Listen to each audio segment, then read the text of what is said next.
Баршаларыңызға ассалаумағалейкум, сіздермен бірге Жансая каналыма қош келдіңіздер. Бүгін мен каналымда сіздермен періштелер қандай сауап жазарын білмеген дұғамен бөлісетін боламын.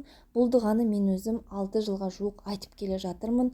Дұғаның қазақшасын, транскрипциясын және арабшасын сіздерге видео барысында көрсететін боламын. Менімен бірге болыңыздар.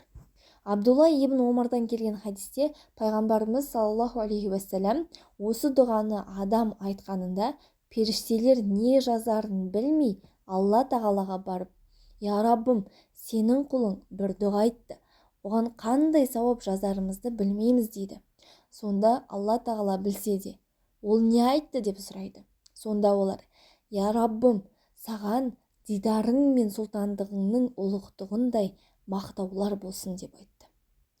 Олар не айтқан болса, соны жазыңдар. Қиямет күні сауабын өзім берем дейді екен. Мінекей хадис осындай. Енді сіздерге дұғаның өзін көрсетейін.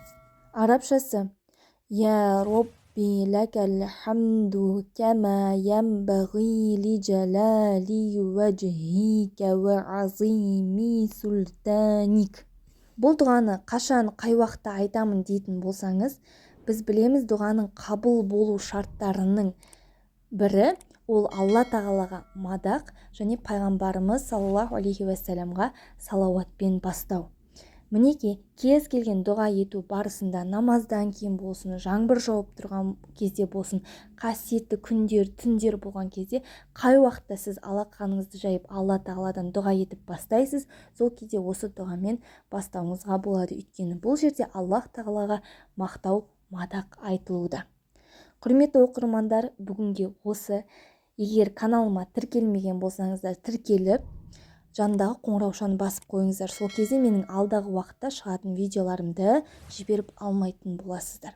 Ал бүгінгі видео ұнаған болса, лайк басып, комментарий қалдыра кетіңіздер.